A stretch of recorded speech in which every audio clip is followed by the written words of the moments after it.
నమస్కారం SDV news కి స్వాగతం. నేను స్వప్న. ముందుగా హెడ్లైన్స్ చూద్దాం. సత్తెనపల్లిలో రెగ్గింగ్ జరిగింది, రీపోలింగ్ జరపాల్సిందేనన్న మంత్రి అంబటి రాంబాబు. శాంతి భద్రతలు కాపాడటంలో పోలీసులు విఫలమయ్యారని ధ్వజం. ఇబ్రహీంపట్నంలోని నోవా, నిమ్రా కాలేజీల్లో భద్రపరిచిన ఈవీఎం స్ట్రాంగ్ రూమ్లను పరిశీలించిన కలెక్టర్ ఢిల్లీరావు. 3 అంచెల భద్రత ఏర్పాటు చేసినట్లు ప్రకటన. జూన్ 4న కౌంటింగ్కు అన్ని రకాల చర్యలు తీసుకుంటామని వెల్లడి. వారణాసి నుంచి 3వ నామినేషన్ దాఖలు చేసిన ప్రధాని నరేంద్ర మోదీ. నామినేషన్ పత్రాలు ఎన్నికల అధికారికి అందజేసిన మోదీ, సీఎం యోగి ఆదిత్యనాథ్ దాస్. రాష్ట్రంలో పోలింగ్ సరళిని చూస్తే 5 ఏళ్ల పాలనకు ప్రజలు బ్రహ్మరథం పట్టారన్న రాష్ట్ర ప్రభుత్వ సలహాదారు సజ్జల రామకృష్ణారెడ్డి. సీఎం జగన్ కోసం ప్రజలు క్యూ లైన్లలో నిలబడ్డారని వెల్లడి.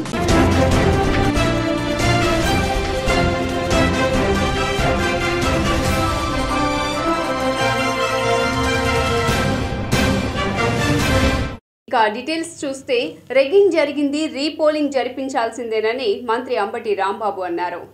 మంగళవారం ఆయన మీడియాతో మాట్లాడుతూ మహిళలు, వృద్ధులు, దివ్యాంగులు పెద్ద సంఖ్యలో ఓటేశారన్నారు. పోలింగ్ శాతం పెరగడం అంటే అది పాజిటివ్ ఓటింగ్.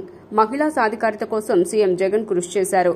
మహిళలంతా సీఎం జగన్ కే ఓటు వేశారు. రాష్ట్ర వ్యాప్తంగా ఓటర్లలో చైతన్యం కనిపించిందని అంబటి రాంబాబు అన్నారు. టీడీపీ నేతలు అరాచకాలకు తెగబడ్డారు. మేం ఫిర్యాదు చేసినా పోలీసులు స్పందించలేదు. పల్నాడులో పోలీసు యంత్రాంగం విఫలమైంది. టీడీపీతో పోలీసులు కుమ్మక్కయ్యారా అంటూ అంబటి నిలదీశారు. పల్నాడులో పోలీసు యంత్రాంగం విఫలమైందన్నారు. జగన్మోహన్ రెడ్డి గారికి అధికారం ఇవ్వాలా, లేక ఆయన అధికారం తీసేసి గతంలో 5 సంవత్సరాలు 14 సంవత్సరాలు పరిపాలన చేసిన చంద్రబాబు నాయుడు గారికి అధికారాన్ని కట్టబెట్టాలా అనే అంశం మీదే ప్రధానంగా ఎన్నిక జరిగిందని నేను భావిస్తా ఉన్నా. గతంలో చంద్రబాబు నాయుడు గారి పరిపాలన చూసిన వారు, 5 సంవత్సరాలు పరిపాలన జగన్మోహన్ రెడ్డి గారికి చవి చూసిన వారు ఓట్లు వేయడానికి వచ్చినటువంటి తీరు చూసినప్పుడు నాకు చాలా ఆశ్చర్యం వేసింది. ఉదయం నేను 7:30-8 గంటలకు వెళ్ళా. అప్పటికే బారులు తీరి ఉన్నారు. నేను అడిగే 8ంటికి వచ్చారమ్మా అని. మేము 5ంటికే వచ్చామండి అని అన్నారు. అంటే 5 గంటలకే మహిళలు, వృద్ధులు వచ్చి లైన్లో నిలబడ్డారు. పెద్ద ఎత్తున లైన్లో నిలబడి తన ఓటు హక్కును వినియోగించుకున్నారు. సంకేతం ఏమిటి అనే విషయాన్ని మనం ఒకసారి ఆలోచించాలి. నేను లైన్లో ఉన్న వారందరినీ చూసే ఎక్కువ మంది వృద్ధులు, వికలాంగులు, మహిళలు ఎక్కువగా ఉన్నారు. నేను భావిస్తున్నా 5 సంవత్సరాలు జగన్మోహన్ రెడ్డి గారి పరిపాలన చూసిన తర్వాత, సంక్షేమ కార్యక్రమాలు అందుకున్న తర్వాత, నా బిడ్డ జగన్మోహన్ రెడ్డిని మరొక్కసారి ముఖ్యమంత్రిగా చేయాలనే తాపత్రయంతో తమ ఓటు హక్కుని వినియోగించడం కోసం గంటల తరబడి వృద్ధులు, గంటల తరబడి మహిళలు, గంటల తరబడి వికలాంగులు క్యూలో నుంచున్నారనేటువంటి భావన కలిగింది నాకు పెద్ద ఎత్తున. ఎందుకంటే రాత్రి 10-11 కూడా కొన్ని చోట్ల పోలింగ్ జరిగింది కాబట్టి ఇంకా కరెక్ట్ ఫిగర్స్ ఇంకా రాలేదు కాబట్టి నేను ఊహాతీతంగా చెప్తున్నా. పోయినసారి కన్నా ఏదన్నా 1% పెరగొచ్చు, 1% తగ్గొచ్చు తప్ప పోయినసారి లాగానే అంత పెద్ద ఎత్తున ఓటర్లు తమ హక్కుని వినియోగించుకున్నారు. వచ్చి తమ బాధ్యతను నిర్వహించుకొని మళ్ళా తిరిగి జగన్మోహన్ రెడ్డి గారిని ముఖ్యమంత్రిగా చూడాలనేటువంటి తాపత్రయం వారి ముఖాల్లో నిన్నే కాదు కనిపించింది. నేను క్యూలో నుంచినప్పుడు కనిపించడమే కాదు, ప్రచారానికి వెళ్ళినప్పుడు కూడా కనిపించింది. క్షేత్రంలో ఎప్పుడు లేని విధంగా మహిళలు జెండాలు పట్టుకొని వచ్చారు, వేలు మీద ముద్ర వేయించుకున్నారు. నాయుడు గారు, పవన్ కళ్యాణ్ గారు ఎంతమంది వచ్చినా నేను ఇవాళ చెప్తున్నాను, 4వ తారీఖు 12 గంటలకు చూడండి, అత్యధిక మెజారిటీతో జగన్మోహన్ రెడ్డి గారు ముఖ్యమంత్రి కాబోతున్నారు. దీన్ని మీరు విశ్వసించండి కూడా ఈ సందర్భంగా నేను మనవి చేస్తున్నా. ఇవాళ తెలుగుదేశం వాళ్ళు తన్నులు తిన్నారు కొన్ని చోట్ల, వైసీపీ వాళ్ళు తలకాయలు పగిలాయి. వైసీపీ వాళ్ళు ఫోన్లు చేసి, అయ్యా మా ఊర్లో కొడుతున్నారు, మా పోలింగ్ బూత్ను ఆక్రమించుకున్నారు, దౌర్జన్యం చేస్తున్నారు, పోలీసులు పంపండి అంటే, ఒక ప్రజాప్రతినిధిగా ఉన్నా నేను, ఒక మంత్రిగా ఇంకా ఉన్నా నేను, ఒక క్యాండిడేట్గా ఉన్నా నేను, పోలీసులకు ఫోన్ చేస్తే గంటల తరబడి పోలీసులు రీచ్ కానటువంటి పరిస్థితి. మ్యాన్ పవర్ లేదా? ఎందుకు రీచ్ కాలేదు? తలకాయలు పగిలిపోయి వాళ్ళు కొట్టుకొని అలిసిపోయిన తర్వాత పోలీసు వారు వెళ్ళారు సినిమాల్లో వెళ్ళినట్టుగా. జూన్ 4న కౌంటింగ్కు ఎటువంటి ఇబ్బందులు లేకుండా అన్ని చర్యలు తీసుకుంటామని కలెక్టర్ ఢిల్లీరావు వెల్లడించారు. నోవా, నిమ్రా కాలేజీల్లో ఉన్న స్ట్రాంగ్ రూమ్లను కలెక్టర్ ఢిల్లీరావు మంగళవారం పరిశీలించారు. అనంతరం కలెక్టర్ మీడియాతో మాట్లాడుతూ 27 స్ట్రాంగ్ రూమ్లు 4 బిల్డింగుల్లో ఏర్పాటు చేశామన్నారు. అన్ని నియోజకవర్గాల స్ట్రాంగ్ రూమ్లకు సీల్ వేయటం జరుగుతుందన్నారు. వెంటిలేటర్లు, విండోలు అన్ని సీల్ చేసినట్లు తెలిపారు. 2 లాక్లు ఉంటాయని, ఒక లాక్ కలెక్టర్ ప్రతినిధి వద్ద, ఒక లాక్ ఆర్ఓ వద్ద ఉంటాయన్నారు. Central armed police force, state police force control భద్రతలో ఉంటుందని తెలిపారు. ప్రతిరోజు 2 ఎంఆర్ఓలు, రిటర్నింగ్ అధికారులు పర్యవేక్షిస్తారన్నారు. అన్ని రకాల ఫైర్ సేఫ్టీ జాగ్రత్తలు తీసుకున్నామని తెలిపారు. మనకి ఇప్పటికే మైలవరం కంప్లీట్ అయింది, అదేవిధంగా విజయవాడ ఈస్ట్ కంప్లీట్ అయింది, విజయవాడ వెస్ట్ అనేటువంటిది ఇప్పుడు జరుగుతుంది, తర్వాత సెంట్రల్ జరుగుతుంది. ఈ 4తో పాటుగా మరొక 3 ఇంటర్మీడియట్ స్ట్రాంగ్ రూమ్స్ ఉన్నాయి మాకు, Jaggaiahpet and Nandigama and Tiruvuru. So అవి 11వ గంటకి ఎంటైర్ మెటీరియల్ మాకు ఇక్కడికి విత్ సెక్యూరిటీతో వస్తుంది. అది కూడా 11:30కి ఆ ప్రాసెస్ అనేటువంటి కంప్లీట్ చేస్తున్నాం. ఈ ఎంటైర్ ప్రాసెస్ అనేది అబ్జర్వర్ సమక్షంలోనూ మరియు క్యాండిడేట్స్ అనేటువంటిది ఎవరైతే వచ్చారో వాళ్ళ సమక్షంలో జరుగుతుంది. ఇది అయిపోయాక ఇక్కడే అరౌండ్ 11:30 టైంకి 17 ఇయర్స్ స్క్రూటినీ అంటారు. సో ఏదైనా దానికి ఒక సర్టన్ క్రైటీరియా ఉంది, ఆ క్రైటీరియా ప్రకారం అబ్జర్వర్ స్క్రూటినీ చేస్తారు. స్క్రూటినీ చేస్తే ఈరోజు ఎంటైర్ ప్రాసెస్ కంప్లీట్ అయినట్టు. ఇప్పుడు ఎండ్ ఆఫ్ ద పోల్ ఎంత పోలింగ్ పర్సంటేజ్ ఉంది అనుకొని చెప్పేసి అనేది కూడా ఎన్కోర్లో ఇప్పుడు ఫైనలైజ్ చేస్తున్నారు. దట్ ప్రాసెస్ అనేది ఒక అర్ధగంటలో, ఒక హాఫ్ అన్ అవర్లో అనేటువంటి కంప్లీట్ అవుతుంది. నిన్నటికి సుమారుగా మేము 80% అనుకున్నాం. That will be arrived exactly. Is it 78 or 79 or 80 అనేటువంటిది. ఈ ఎంటైర్ ఈ 27 స్ట్రాంగ్ రూమ్స్, 4 బిల్డింగ్స్, 2 క్యాంపస్లు, వీటన్నిటికీ కూడా సెంట్రల్ ఆర్మ్డ్ పోలీస్ ఫోర్స్ అనేటువంటిది కంట్రోల్ అనేటువంటిది ఉంది. తర్వాత ప్రాపర్ బ్యారికేడింగ్ ఉంది. అవుటర్లో అనేటువంటిది మన స్టేట్ పోలీస్ అనేటువంటిది ఉంది. సో మొత్తం ప్రతిదానికి కూడా 2 కీస్ అనేటువంటి పెట్టుకుంటున్నాం, సీల్ చేసాం. ఒక కీ అనేటువంటిది డిఓ దగ్గర పెట్టుకుంటున్నాం, ఇంకొక కీ అనేది కన్సర్న్ ఆర్ఓ దగ్గర అనేటువంటి ఉంటుంది. సో మొత్తం ప్రతిరోజు ప్రతి 12 గంటలకి ఒకసారి ఒక తహసీల్దార్, ఒక ఎగ్జిక్యూటివ్ మ్యాజిస్ట్రేట్ అనేటువంటి వీటికి వచ్చి చూసుకొని ఎలా ఉంది ఏంటి అనుకొని చెప్పి చూడడానికి అనేటువంటిది ఒక్కొక్కరిని కూడా అనేటువంటిది పోస్ట్ చేశాం. సో కాబట్టి అప్ టు 4th జూన్ వరకు అనేటువంటిది ఎటువంటి ప్రాబ్లం అనేటువంటిది లేకుండా, సో చాలా సేఫ్గా స్ట్రాంగ్ రూమ్స్, ఈసీఐ నామ్స్ ఏదైతే ఉందో, ఎస్ఓపి ఏదైతే ఉందో అన్ని విధాలుగా అనేటువంటి చేశాము. ప్రధాని మోదీ వరుసగా 3వసారి నామినేషన్ దాఖలు చేశారు. లోక్సభ ఎన్నికల్లో మంగళవారం కీలక ఘట్టం ఆవిష్కృతమైంది. పుష్య నక్షత్రం, గంగా సప్తమి కలిసి వచ్చిన సుముహూర్తాన ప్రధాని మోదీ వారణాసి నుంచి వరుసగా 3వసారి నామినేషన్ వేశారు. పండితులు నిర్ణయించిన ముహూర్త సమయం ఉదయం 11:40 జిల్లా కలెక్టర్ కార్యాలయం వరకు కాన్వాయ్లో వచ్చిన మోదీ కారు దిగి నడుచుకుంటూ ఒక్కరి లోపలికి వెళ్లారు. అప్పటికే కార్యాలయంలో యూపీ సీఎం యోగి ఆదిత్యనాథ్ దాస్ ఉన్నారు. మోదీ పేరును 4 కులాలకు చెందిన సామాన్యులు ప్రతిపాదించారు. వారిలో 2 ఓబీసీలు, 1 దళితుడు ఉన్నారు. ప్రాతిపదికల్లో మరొకరైన ప్రముఖ జ్యోతిష్యుడు అయోధ్యలో రామ్లల్ల విగ్రహ ప్రాణ ప్రతిష్టకు ముహూర్తాన్ని నిర్ణయించిన పండిట్ గణేశ్వర్ శాస్త్రి ఈ పత్రాలపై తొలి సంతకం చేశారు. చెదురుమదురు ఘటనలు మినహా రాష్ట్రంలో పోలింగ్ ప్రశాంతంగా జరిగిందని ముఖేష్ కుమార్ మీనా తెలిపారు. చెదురుమదురు సంఘటనల మినహా రాష్ట్రంలో ఎన్నికలు ప్రశాంత వాతావరణంలో జరిగాయని రాష్ట్ర ఎన్నికల అధికారి ముఖేష్ కుమార్ మీనా పేర్కొన్నారు. సాయంత్రం 5 గంటలకు 68.04% పోలింగ్ నమోదైందని, మంగళవారం తుది పోలింగ్ శాతాన్ని ప్రకటిస్తామని తెలిపారు.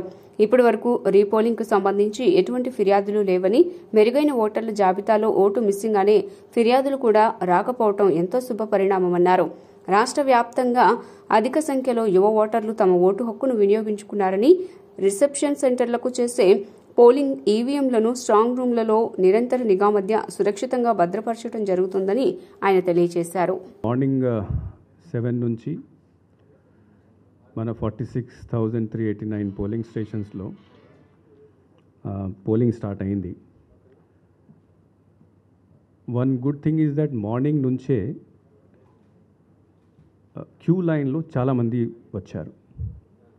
అంటే ఎక్స్పెక్టెడ్ కంటే ఎక్కువ మార్నింగ్ పోలింగ్ స్టార్ట్ అయినప్పుడు a large gathering was there, people. They were, in the first hour itself, 600 to 700 people had come.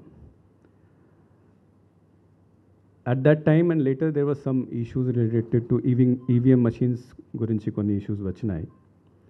So, manaku vachina report prakaram around 275 BUs, ballot units sambanchi issues vachinayi. 217 control units. తర్వాత 600 వరకు VVPAT సంబంధించి issues వచ్చినాయి. As I said yesterday also మన దగ్గర 46,000 polling స్టేషన్కి 20% extra machines were there. So as and when the problem came, it was removed. And generally, this is a very lesser percentage of BUs and CUs change as compared to last time, because we had all the new machines this time. Second issue was, luckily today many places the weather was not very bad, although we had made a strong రూమ్లకు Meena Sabharwal IAS సమక్షంలో seal వేశారు. ఏపీలో polling పూర్తయిన నేపథ్యంలో ఈవీఎంలు మైలవరం నియోజకవర్గంలోని Ibrahimpatnam Nimra college strong రూమ్లకు అధికారులు తరలించారు. ఇబ్రహీంపట్నం నోవా కాలేజ్లో స్ట్రాంగ్ రూమ్లు ఈవీఎంలను అభ్యర్థులకు చూపించిన అనంతరం అభ్యర్థుల సమక్షంలో స్ట్రాంగ్ రూమ్లకు మీనా సబర్వాల్ సీల్ వేశారు.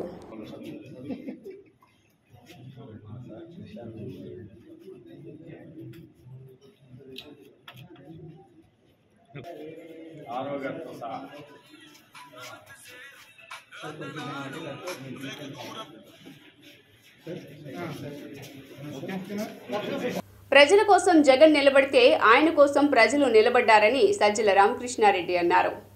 ఆంధ్రప్రదేశ్లో పోలింగ్ సరళిపై రాష్ట్ర ప్రభుత్వ సలహాదారు సజ్జల రామకృష్ణారెడ్డి స్పందించారు. ఈ సందర్భంగా ఆయన విలేకరుల సమావేశంలో మాట్లాడుతూ ముఖ్యంగా మహిళలు, వృద్ధులు మరింత బలంగా మద్దతిచ్చారనిపిస్తోందని తెలిపారు. గతంలో ఎప్పుడూ లేని విధంగా ప్రభుత్వ సానుకూలత ఇవాళ కనిపించిందని అన్నారు. చంద్రబాబు అంచనాలు ఏమైనా ఉండొచ్చునని తెలిపారు. ఓటింగ్లో ఎక్కువగా పాల్గొన్నది మహిళలు, వృద్ధులు, పేద వర్గాల వారని, ఈ వర్గాలు ఎవరితో ఉన్నాయో అందరికీ తెలుసునని వ్యాఖ్యానించారు. కొన్ని చోట్ల రెగ్గింగ్ జరిగిందని ఫిర్యాదు చేశామని, రీపోలింగ్ అడిగామని తెలిపారు. పోలీసు వైఖరి కొన్ని చోట్ల అన్యాయంగా ఉందని తెలియజేశారు. మైనారిటీ వర్గాల కోసం, మహిళల కోసం, ఏ పేద వర్గాల కోసం అహర్నిశలు పాటుపడే వాళ్ళ సంక్షేమం కోసం, వాళ్ళ అభివృద్ధి కోసం, ఆ వర్గాలన్నీ ముఖ్యంగా మహిళలు ఈరోజు ఉదయం పోలింగ్ మొదలైనప్పటి నుంచి ఇప్పటికి కూడా ఎంత ఉత్సాహంగా పాల్గొన్నారో చూస్తే ఆశీస్సులు ఎవరి. ఇంతకుముందే ఎన్నికల కమిషన్ ఇక్కడ చీఫ్ ఎలక్టరల్ ఆఫీసర్ ప్రకటించిన ప్రకారం 75%. ఇంకా రాష్ట్ర వ్యాప్తంగా చాలా పోలింగ్ బూతుల దగ్గర ఇంకా లాంగ్ క్యూలు ఉన్నాయని వార్తలు వస్తున్నాయి. 2019లో ఇలాగే ఐ థింక్ 79%, 80% పోలింగ్ అయినట్టుంది. ఉప్పెనలాగా ఎలా అయితే ఆ రోజు ప్రభుత్వ వ్యతిరేకత కనిపించిందో, మరో పక్క దారుణమైన విషయం ఏమంటే ఇప్పటికే ప్రచారం దగ్గర నుంచే నిస్పృహలో కొట్టుకుపోతున్న తెలుగుదేశం పార్టీ పోలింగ్ రోజు వచ్చేసరికి దాని డెస్పరేషన్, ఆ నిస్పృహ, ఆ నైరాశ్యం ఎంత పరాకాష్ఠకు పోయినాయో, ఏ రకంగా తట్టుకోలేక రెచ్చిపోయాయో టీడీపీ కార్యకర్తలను పడే గూండాలు కానీ, లేదా వాళ్ళకు అనుకూలంగా ఈరోజు పొత్తు వల్లనో ఇంకో దాని వల్ల పోలీసు అధికారులు కానీ, లేదా ఎన్నికల కమిషన్ అబ్జర్వర్ల పేరిట ఇక్కడికి వచ్చిన వాళ్ళు కానీ, మనం ఈరోజు జరిగినంత ఏకపక్షంగా వాళ్ళ వైపు నుంచి జరిగిన దాడులు, హింసాకాండ రుజువు చేస్తుంది. ఆ డెస్పరేషన్ కనిపిస్తుంది అందులో. దాంతో నుంచి వచ్చి ఎట్లాగైనా సరే ఏదో ఒక రకంగా పోలింగ్ని అడ్డుకోవాలనే దుస్సాహసం కూడా వాళ్ళ వైపు నుంచి కనపడుతోంది. దురదృష్టకరం ఏంటంటే ఇక్కడికి వచ్చిన అబ్జర్వర్ల పేరిట ముఖ్యంగా మాచర్ల పల్నాడు జిల్లా మీద అయితే ఆల్మోస్ట్ ఒక ఇనుప తెర చుట్టూ చేసినట్టే, బందికానాల్లో చేసినట్టే చేశారు. నిన్న మొన్నటి నుంచి మొదలైంది, ఈరోజు పరాకాష్ఠకు చేరింది. ఎన్ని చోట్ల దాడులకు తెగబడ్డారో పద్ధతి చూస్తూనే ఉన్నారు. రాష్ట్రమంతా టీడీపీ గుండాలు స్వేచ్ఛగా విచ్చలవిడిగా విశృంఖలంగా రోడ్ల మీద కర్రలు పట్టుకునో కత్తులు పట్టుకునో మారణాయుధాలతో తిరగడం, అటాక్ చేయడం. పొద్దునే చిత్తూరులోనే కత్తిపోటుతో మొదలైంది. మీరే ఎందుకు చేసి ఉండకూడదని మమ్మల్ని అనొచ్చు. మాకు అది ఉపయోగం కాదు, నష్టం. ఎందుకంటే మాకు ఓటు వేసే వాళ్ళంతా నిస్సహాయాలు, నిరుపేదలు, మహిళలు ముఖ్యంగా. మరి ఎవరు చేసింటారనేది ప్రత్యేకంగా చెప్పనక్కర్లేదు. టీడీపీ వాళ్లే రెచ్చగొట్టి ఏదో ఒక రకంగా కవ్వింపు చర్యలకు పాల్పడి ఏకపక్షంగా దాడులు చేశారు. అక్కడికి సంయమనంతో ఉన్నందువల్ల అధికారంలో ఉండి ప్రతిపక్షంలో కంటే అన్యాయమైన పరిస్థితిలో మేము ఈరోజు పోలీసు అధికారులు కూడా వాళ్లతో కుమ్మక్కు కావడంతో బహుశా ఎన్నికల కమిషన్ నుంచి పేరుండో లేక ఆ పేరు చెప్పి ఒక అతను సస్పెండ్ లో ఉన్న డీజీ క్యాడర్ అనుకుంటా ఏబీ వెంకటేశ్వరరావు ఏకంగా టీడీపీ ఆఫీసులోనే కూర్చొని అందరికీ ఫోన్లు కొడుతున్నారని కూడా వార్తలు వచ్చాయి. ఓటమి అర్థమయ్యే బేలగా సజ్జల రామకృష్ణారెడ్డి మాట్లాడుతున్నారని టీడీపీ సీనియర్ నేత దేవినేని ఉమా అన్నారు. పేదలకు సీఎం జగన్ చేసిన సంక్షేమం ఇవాళ ఓటు రూపంలో పోటెత్తిందని, సానుకూల ఓటుతో ప్రజలు పోలింగ్ కేంద్రాలను ఉప్పెనలా ముంచెత్తారని ఏపీ ప్రభుత్వ సలహాదారు సజ్జల రామకృష్ణారెడ్డి వ్యాఖ్యలపై టీడీపీ సీనియర్ నేత దేవినేని ఉమా స్పందించారు. తమపై అనవసర నిందలు వేస్తున్నారని, అధికారులు బదిలీలపై బురద చల్లుతున్నారని ఆరోపించారు. రేపు కౌంటింగ్ ఏజెంట్లను నిలబెట్టుకోవడానికి నానా అగచాట్లు పడుతున్నా ఇంకా బడాయి కబుర్లు చెబుతున్నారని, నంగనాచిలా మాట్లాడుతున్నారని విమర్శించారు. సజ్జల, జగన్ రెడ్డి, విజయసాయిరెడ్డి, వైవి సుబ్బారెడ్డి, పెద్దిరెడ్డి, మీ కేల్కతం, మీ దుకాణం బంద్, మెల్లగా మాట్లాడటం మానేయండి, ఈ పిచ్చి మాటలు మానేయండి, ఇక ప్రజలను నమ్మించాలని సజ్జల ప్రయత్నిస్తున్నారన్నారు. సజ్జల మాటలు వింటుంటే దయ్యాలు వేదాలు వల్లించినట్లుందని ధ్వజమెత్తారు. 7 గంటలకే ప్రారంభమైన పోలింగు ఇంకా 3500 బూతుల్లో పోలింగ్ ప్రక్రియ జరుగుతూ ఉంది. ఎన్ని ఇబ్బందులు ఎదురైనా కసిగా, పట్టుదలగా, అంకిత భావంతో దేశ విదేశాల నుంచి, పక్క రాష్ట్రాల నుంచి, రాష్ట్రంలోని ప్రతి ఓటర్ మహాశయులు కూడా భారీ ఎత్తున తరలి వచ్చి ఇంకా పోలింగ్ కేంద్రాల్లో నిలబడి ఓటింగ్ ప్రక్రియలో పాల్గొంటూ ఉంటే సజ్జల రామకృష్ణారెడ్డికి కళ్ళు బయలు గమ్ముతూ ఉన్నాయి. ఓటమి స్పష్టంగా సజ్జల ముఖంలో కనపడతా ఉంది. తాడేపల్లి ప్యాలెస్ మాటలో సజ్జల మాటల్లో డొల్లతనం బట్టబయలవుతూ ఉంది. ఈరోజు చాలా బేలగా ఎలక్షన్ కమిషన్ మీద నిందలేస్తున్నాడు. అధికారులు బదిలీల మీద బురజల్లుతూ ఉన్నాడు. నంగనాసిలాగా ఇంకా రేపు కౌంటింగ్ ఏజెంట్లు నిలబెట్టుకోవడానికి ఇంకా బడాయి కబుర్లు చెప్తున్నాడు. సజ్జల, జగన్ రెడ్డి, విజయసాయిరెడ్డి, వైవి సుబ్బారెడ్డి, పెద్దిరెడ్డి, మీ కేల్కతం, మీ దుకాణం బంద్, ఈ బేల మాటలు మానేయండి, ఈ పిచ్చి మాటలు మానేయండి, ఇంకా ప్రజలను నమ్మించాలని ఇవాళ సజ్జల మాటలు ఎండలు, వానలు లెక్క చేయకుండా క్యూ లైన్లో నిలబడి ఓట్లు వేసిన ప్రజలకు సిపిఎం రాష్ట్ర కార్యదర్శి వి శ్రీనివాసులు ధన్యవాదాలు తెలియజేశారు.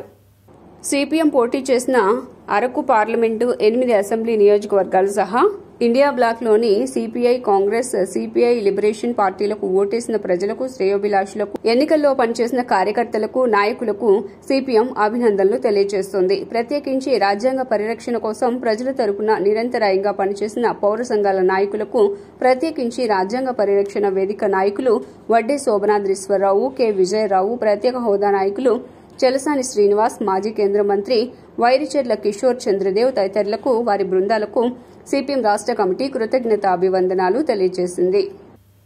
ఉక్కపోత, వడగాలులతో ఉక్కిరిబిక్కిరి అవుతున్న ప్రజలకు వాతావరణ శాఖ చల్లని కబురు చెప్పింది.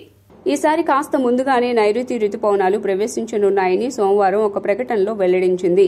ఈ నెల 19 కల్లా దక్షిణ అండమాన్ సముద్రం, దాన్ని ఆనుకుని ఉన్న ఆగ్నేయ బంగాళాఖాతం, నికోబార్ దీవుల్లోకి ప్రవేశిస్తాయని తెలిపింది. మరోవైపు దక్షిణ కర్ణాటక నుంచి వాయువ్య మధ్యప్రదేశ్ వరకు విస్తరించి ఉన్న ద్రోణి ప్రభావంతో రాబోయే 4 రోజుల్లో రాష్ట్రంలోని పలు ప్రాంతాల్లో పిడుగులతో కూడిన వర్షాలు కురుస్తాయని అమరావతి వాతావరణ శాఖ తెలియజేసింది. శాంతి భద్రతల పునరుద్ధరణపై ఈసీ దృష్టి పెట్టాలని చంద్రబాబు తెలిపారు. నిన్నటి పోలింగ్లో వైకాపా గూండాల దాడులను ధైర్యంగా ఎదిరించిన తెలుగుదేశం పార్టీ కార్యకర్తలు ప్రజలపై పోలింగ్ అనంతరం కూడా దాడులకు తెగబడుతున్నారని తెదేపా అధినేత చంద్రబాబు ధ్వజమెత్తారు. పల్నాడు, చంద్రగిరి సహా పలుచోట్ల ఇప్పటికే ఉద్రిక్త పరిస్థితులు నెలకొనడం ఆందోళనకరమన్నారు. ఎన్నికల సంఘం, పోలీసు ఉన్నతాధికారులు రాష్ట్రంలో శాంతి భద్రతలను పునరుద్దరించడంపై దృష్టి పెట్టాలని కోరారు. హింసను ప్రేరేపిస్తున్న శక్తులపై కఠినంగా వ్యవహరించి ప్రజలకు రక్షణ కల్పించాలని చంద్రబాబు డిమాండ్ చేశారు. ఎలక్షన్ కమిషన్ కూడా ఎప్పటికప్పుడు కంప్లైంట్ చేశాం. ప్రాథమికంగా మాకు పొంగునూరు వచ్చింది, మాచర్లో వచ్చింది, 2 దిక్కల్లో వస్తే అప్పటికే నేను కంప్లైంట్ చేశాం. అధికారులతో మాట్లాడుతున్నాం. అదే మాదిరిగా ఎలక్షన్ కమిషన్ కూడా అప్రోచ్ అయ్యాం. నేను ఒకటే ఎక్స్పెక్ట్ చేస్తున్నా, ఎలక్షన్ కమిషన్ ఆధ్వర్యంలో ఎలక్షన్ జరుగుతున్నాయి. ఇది రాష్ట్ర ఎన్నికల కమిషన్ కాదు. ఆ విషయం ఈ నాయకులు గుర్తుపెట్టుకోవాలి. ఎవరైనా ఒకటే కోరుతున్నా, ప్రజాస్వామ్యంలో ప్రజాస్వామ్యాన్ని అపహాస్యం చేయాలని ప్రయత్నం చేస్తే మాత్రం ఎట్టి పరిస్థితుల్లో మా కార్యకర్తలు కూడా గమనుండరు. జనైన్గా లా అండ్ ఆర్డర్ ప్రకారం మీరు ఓట్లేయండి. ప్రజా అభిష్టం నెరవేరాలి, దానికి మేము కట్టుబడి ఉంటాం.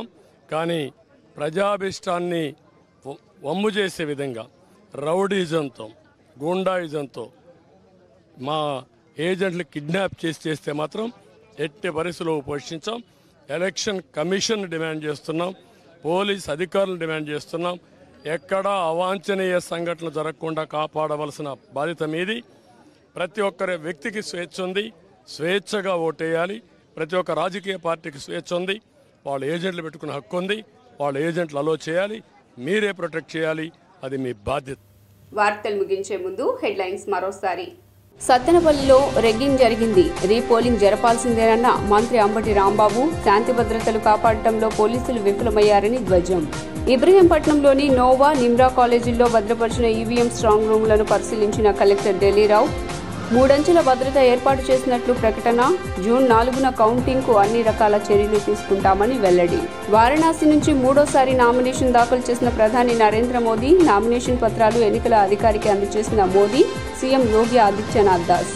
రాష్ట్రంలో పోలింగ్ సరళిని చూస్తే 5 ఏళ్ల పాలనకు ప్రజలు బ్రహ్మరథం పట్టారన్న రాష్ట్ర ప్రభుత్వ సలహాదారు సజ్జల రామకృష్ణారెడ్డి. సీఎం జగన్ కోసం ప్రజలు క్యూ లైన్లలో నిలబడ్డారని వెల్లడి. ఎస్డీవీ న్యూస్ ఇంతటితో సమాప్తం. తిరిగి వార్తల్లో మళ్ళీ కలుద్దాం. అంతవరకు సెలవు. నమస్కారం.